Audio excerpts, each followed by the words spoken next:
We are in Rome, in the Roman Empire, and we are now continuing to that moment when the Rome collapses and Christianity sort of becomes its own empire, because it's sitting on the shoulders of the Roman Empire, because an emperor converted.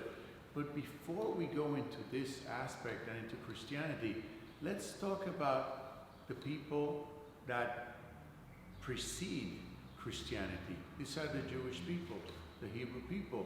They also come from the Near East, and they have a monotheistic religion, the religion of Yahweh, the one God, the religion of Abraham, the religion of Moses, the religion that everyone is aware of because it's still so powerful or so well known in the world because of the Bible. One of the greatest testaments, one of the greatest books in the world is the Hebrew Bible, the Old Testament.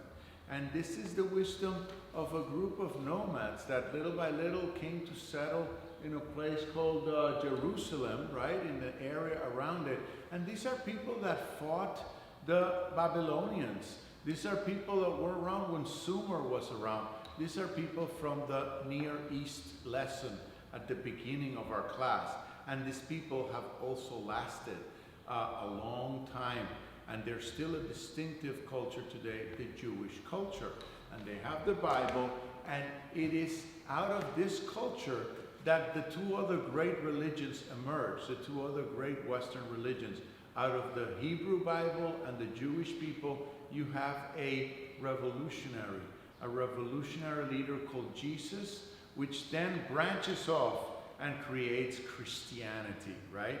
The followers of Jesus are Christian, and Jesus is more open and allows people that are not Jews into this religion, right? So that's Christianity, and that happens in the time of the Roman Empire.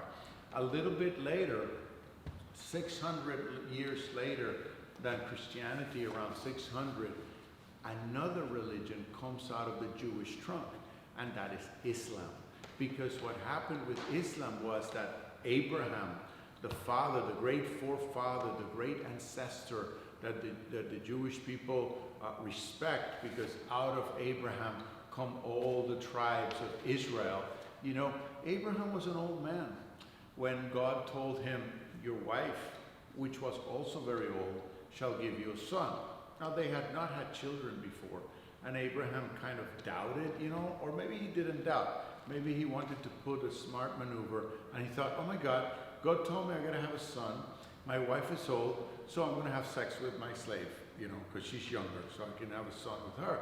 And he has a son with her called Ishmael.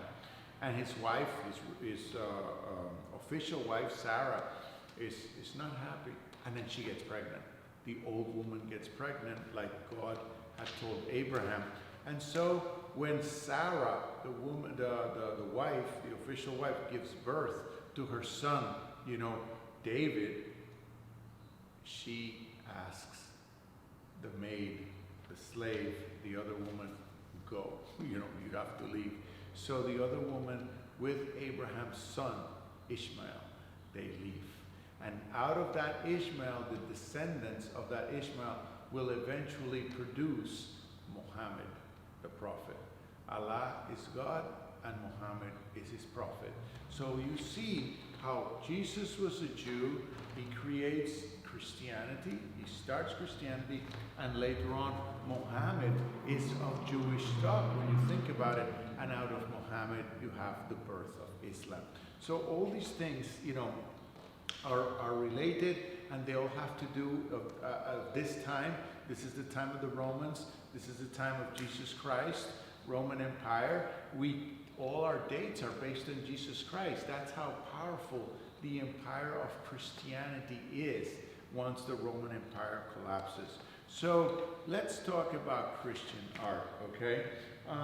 The earliest examples of Christian art that we have are from around 200 after Christ, right? After the death of Christ. And when you think about it, they're underground, like the subway tracks.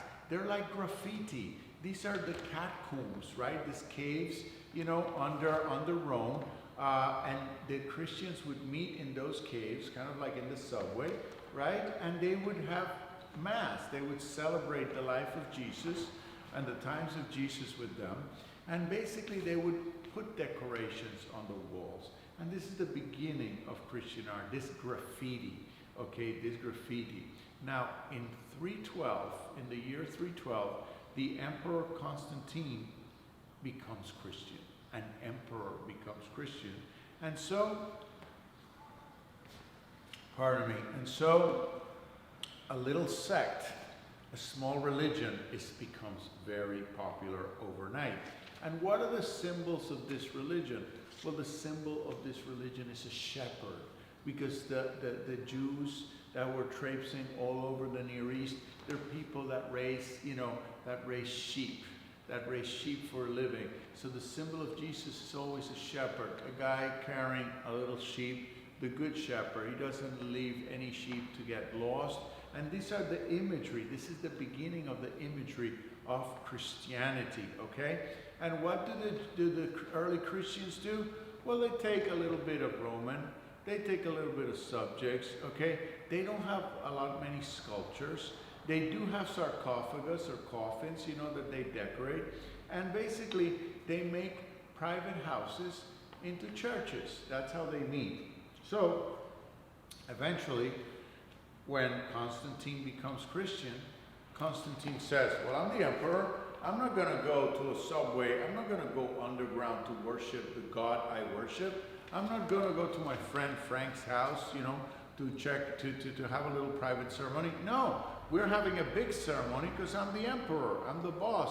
So we're going to put it on a building, on a Roman building. And this is how the churches develop. This is how our idea, our concept of a church with arches, with columns, it comes out of the fact that when the religion became official, Christianity started meeting in basilica. And a basilica is a Roman building, okay? These are Roman public buildings with imperial associations that become the seat of worship for Christians. Anyway, so there you have it, how a little sect becomes a big, important place. And now, how are you going to decorate these buildings? How are you going to do the images of the shepherd?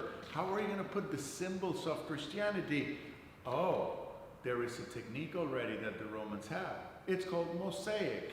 Why don't we decorate the new basilicas that the emperor has provided for us to worship in? We're going to decorate it with mosaic, okay? So mosaic comes into place, and here we have, this incredible buildings are now churches, and eventually in 410 Rome is sacked. The barbarians come, they take over Rome, but guess what? The religion continues. People keep praying to God. People keep believing in Jesus Christ. And a little before the empire, the Western Roman Empire fell, and the sack of Rome, they had moved part of the empire, of the administrative offices of the empire, to Istanbul, okay, Byzantium, and that was the Eastern Roman Empire. Basically, by 527, the rule of Justinian, the greatest Eastern Roman Empire, all the power has been transferred to the east, to what is now Turkey, to what is now Istanbul. And therefore, Istanbul has some great churches, some of the greatest construction. Let me show you the incredible church of the Holy Wisdom. This is called Hagia Sophia. Sophia means wisdom. Beautiful name for wisdom. And here we have Hagia Sophia, okay, in Byzantium, today known as Istanbul. And here you have Roman construction methods. You have a dome. You also have minarets, because that church was eventually conquered by the Islamic, and they turned it into a mosque, and then it became a church. So like so many buildings, it has had multiple uses.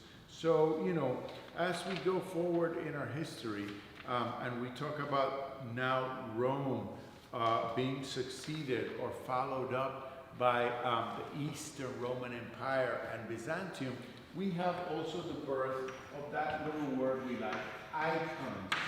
Okay, the Eastern Roman Empire is very Christian, thanks to emperors like Justinian, who built the Church of the Holy Wisdom, and then they start coming up with these little wood blocks, right, with gold in them that show Jesus, that show Mary, that show God. And this is the beginning of icons.